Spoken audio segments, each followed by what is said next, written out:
Jacob, now an old man, gathers his 12 sons beneath a large, ancient tree. Each son kneels, waiting for his father's blessing. The scene is filled with tension and love as Jacob prepares to speak. Jacob places his hand on Reuben's head. Reuben, the eldest, receives a solemn blessing, but Jacob reminds him of the mistakes that cost him his birthright. Reuben's face shows both regret and reverence.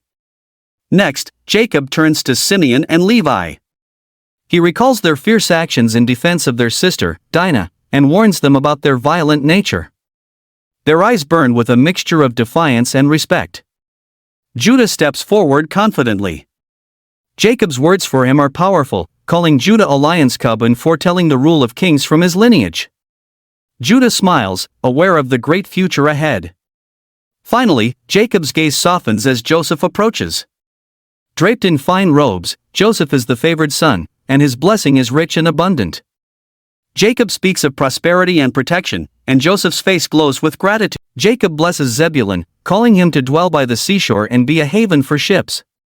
Zebulun stands with a confident gaze toward the horizon, symbolizing his future as a voyager and trader. The sea breeze seems to blow through the image, and the ocean is visible in the distance. Jacob looks at Issachar and compares him to a strong donkey. Issachar stands with a sturdy posture, his muscles representing his strength and endurance. He listens solemnly as Jacob speaks of his future working the land, tilled fields visible in the background. Dan steps forward as Jacob calls him a judge of his people. His expression is thoughtful and serious, with the scales of justice subtly appearing in the background. Dan's future will be one of wisdom and fair judgment, shown in his calm, authoritative stand.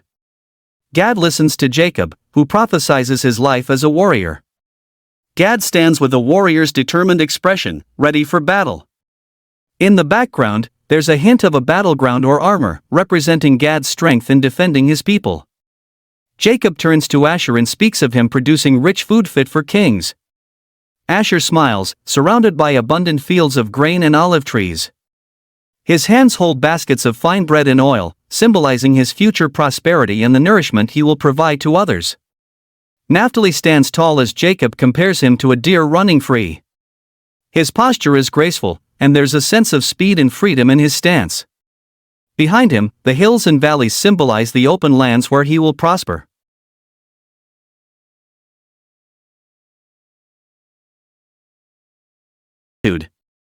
The camera pans over all the brothers standing together, their destinies intertwined as the fathers of the 12 tribes of Israel.